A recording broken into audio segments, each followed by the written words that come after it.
Hey, what's going on, guys? This is your boy C Will back to you with another video. Man, I'm super excited today. Why? Because man, we are back to Tech Tuesdays. Yeah.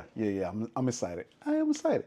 It's been a minute. We hadn't done Tech Tuesdays in a while, and man, while I'm excited about that, I'm also excited about making sure that you hit that subscribe button.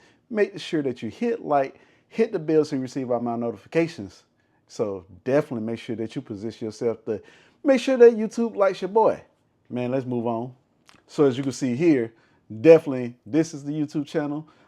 We are at 10.5 thousand subscribers right now. We definitely trying to hit that 11,000 real soon. You know, preferably by the end of the month. I know it's possible. It's only 500 subscribers. We could do that, right? Can we do that? We could do that. I know we could do that, right? Yeah, we could do that. But yeah, definitely I want to make sure that we hit 11,000 and then hit our next major milestone, which will be 20,000 subscribers. And yes, that is definitely doable by the end of this year. And I know that we could do it. We halfway through the year. Well, we can't hit another 10,000. I mean, I know we can hit it. Technically, it's another 9,000 because we're going to hit 11. But you know what I'm saying. We halfway through the mark and we halfway through the year. So I know we could do that by the end of the year. Let's do it, y'all. So let's get into some of this tech news. And first thing that we have up is based off of our videocards.com. And man, we're talking about that RTX 50 series, preferably the 5090. Now, y'all know that your boy is getting the 5090 this year. I'm putting it into the atmosphere right now. Your boy's getting the 5090. I was able to get the 4090. So for those that do not know, I have a RTX 4090. I have a 7900 XTX. That's the top of the line for both AMD and Nvidia. Also, in my streaming / recording PC, I have a RTX 4070 Ti Super. Yeah, that's a long name. But with that, I still haven't done a, technically, I haven't done a review on that graphics card yet. I need to get another capture card, but that's coming real soon. Because I know some people out there, maybe you haven't had a chance to upgrade yet, and we're going to talk a little bit more about upgrades. Because you probably didn't transition over to the 40 series, or maybe you didn't transition over to the 7900 series. But right now we're talking about this 5090, and boy, oh boy, it's heating up. It's heating up. So looking at this right here, we're talking about one of the things they was talking about was it's going to be called supposedly GB202, and it's about the actual memory module. So they're saying it's supposed to be 2 gigabytes per module. So that's 2 at the bottom, 5 on the left-hand side, 5 on the right-hand side, and 4 at the top. So that's 10, 14. So 16 times 2, that's 32 gigs. So we're talking about we have a potential of 32 gigs of VRAM, which would be great because the 4090 came with 24 gigabytes of VRAM. 7900 XTX came with 24 gigabytes of VRAM. And then we seen, and what game was that? I think it was Avatar that was like hitting, like sometimes when you added in all of the effects, you're playing at 4K and with everything, I thought I saw like 20 gigs, 22 gigs. It was hitting on the VRAM, so it's not far-fetched. So 32 may be the new thing, especially we talking about 240 hertz 4K and all this different type of stuff that's going to be coming up real soon. So yeah, that's a thing. That could definitely be a thing. So this right here is also a PCB of the RTX Titan, and they never brought out the Titan. So this could potentially be, maybe, saying the actual, the structure for it. I don't know what they're going to do with the 5090 series this time, but this is 4 slots, and hopefully we don't get the 4 slots because that's going to be insane. It's a brick inside of the, oh man, can I show it to you? So one of the things, so let me just put a pin right here. I recently picked up a MacBook Pro. I'm going to do a 2023, the M3 MacBook Pro. I picked that up a couple of weeks ago. And one of the cool things that I was able to do, hint, hint, was I was able to use my phone. So let me show y'all. Let me show y'all something right quick because I want to show you what the system looks like because it's real funny right now how I be able to do this. But let me show you something. iPhone camera. Boom, there it is. Haha. I told y'all to put a pin in it. So like right now, I'm using, so with the MacBook Pro, I'm able to use my cell phone, my iPhone 14 Pro Max. Look at this. I can use it as a as a secondary camera. And what's so dope about this, and here's my camera that I'm shooting from. But what's so dope about this is that you can be able to see my system that I was just talking about. So that's my RTX 4090 inside uh, the NZXT H9. You can see my white RAM in there. Yeah, with my X670 board. Yeah, all that good stuff. Yeah, all that good stuff. So yeah, I just want to show y'all that. You know what I'm saying? Just want to show y'all that because technology is so dope to me, and so y'all already know. But anyways, I got a whole review that's going to be going over Mac Apple continuity, and like this 16-inch MacBook Pro M3 is phenomenal. Okay, I got a lot of traveling stuff I'm going to be that's coming up, editing pictures, editing video, content creation, all the different types of stuff, and so yeah, this is like super dope. All right, let's get back to it. So again, talking about the PCB and stuff like that, when it comes to the RTX 4090, I just want to make sure that we, hey, this is coming around the corner. We got Computex coming up next week. They may announce some of the 5000 series. I don't know. I heard it was actually a separate event that Nvidia is going to be doing real soon. That we may hear about the 5080 possibly coming out before the 5090. I hope that doesn't happen. They need to stick with tradition. I need the 5090 first, okay? So anyways, next thing that we got up is talking about Zen 5. Now, let me tell you something. I really hate all of these naming nomenclatures, you know what I'm saying, and the numbers, it gets confusing. So Zen 5, well, we're going to have Ryzen 9000. So, 9850X, 9850X 3D, 9800X, 9800X 3D, so on and so forth, just is coming, right? And so now I'm hearing is July that we may see this. Again, competition is coming up. We already know they're going to be talking about, AMD stuff, the processors, and a little bit later on in the video, I'm going to get into whether or not it's conducive to upgrade right now, or whether or not you should just hold out. I'm going to tell you, that's really up to you. Sometimes you have situations where you really need a PC right now, and you may not be able to hold out. But if you can wait on building a gaming PC, you know what I'm saying, I will wait. Because, a few more weeks, next month, we got the new Ryzen chips that's coming, and then Nvidia is going to be announcing their new GPUs, but, so on and so forth. So just keep that in mind. And now, looking at this chart, of course, we're going to have 6 cores, 8 cores, 12 cores, 16 cores. And now, one thing that I know that I am going to do is hold out on the top of the line. That means 16 core.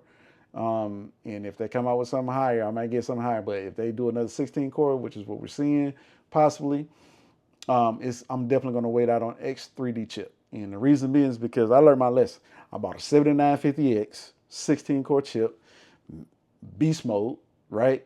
And then it's like a few months later, top of the year, they announced the X3D chips. And I was like, what? So I ended up swapping out the 7950X for a 7800X3D. So I went from a 16 core to an 8 core, and that was crazy. But I still ended up reusing the 16 cores in my streaming/editing PC, streaming/recording PC right now with the 4070 Ti Super. So it's in that PC, so I'm still using it. And then I got 2 gaming PCs, 7800X3D with a 7900 XTX, RTX 4090 with a 14900K. And so, yeah, that's what we're hitting on right now. They're supposed to be doing some more Intel chips. They got a lot going on right now. I don't have any issues with my 14900K. If you saw my, not my last video, but my video before last where I talked about overclocking that chip along with the 4090, I didn't have any issues. It's beast mode when it comes to my Intel system. That's my daily rig. I do all my editing and everything on it because all of the features that come along with it, it just zooms. And then when I'm on the go, MacBook Pro. Man, I did not mean for that to rhyme, but it sounded good. So Zen 5, Ryzen 9000. Keep a lookout.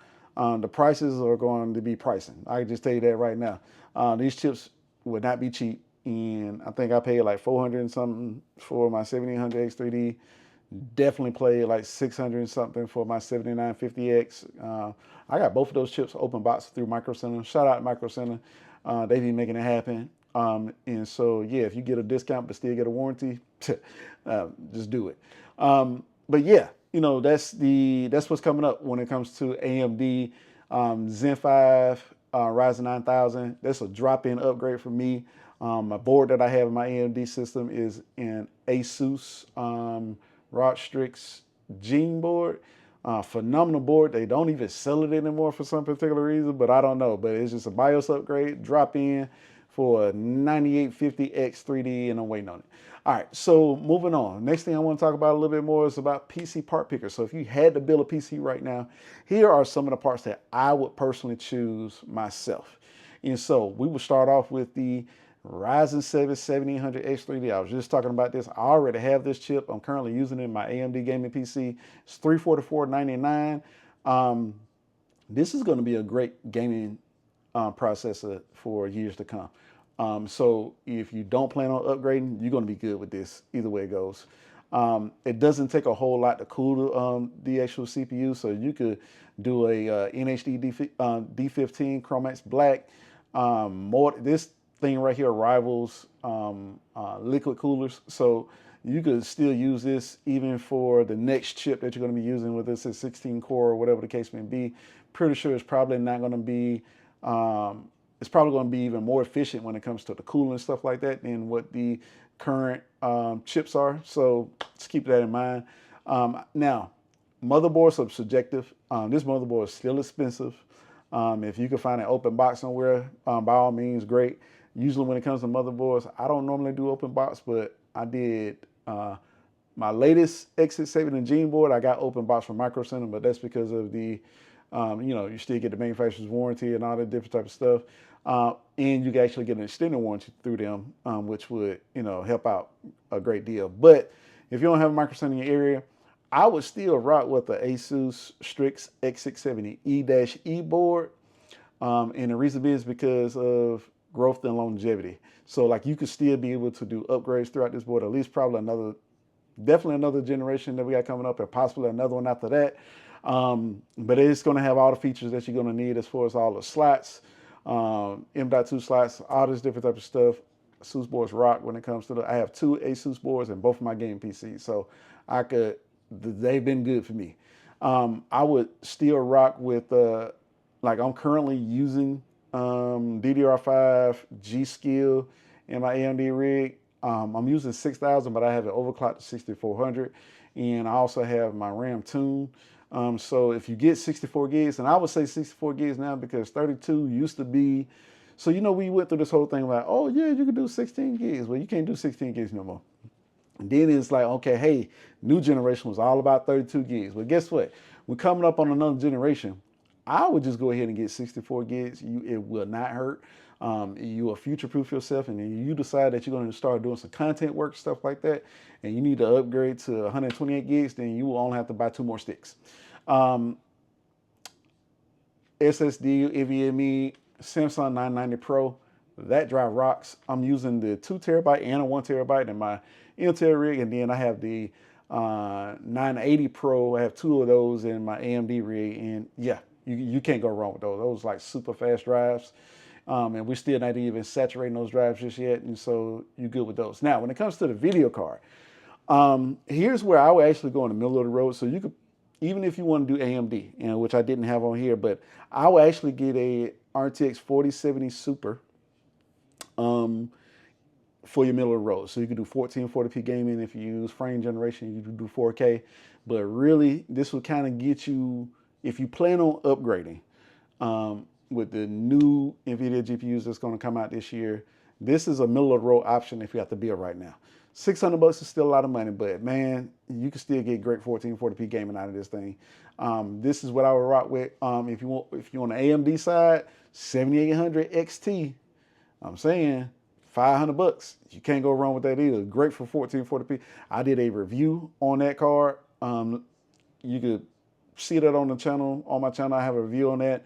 Got a review on the 7800 XT, 7900 XTX. I have a review on 4090, and I have a review coming up about the 4070 Ti Super. So keep a lookout for that.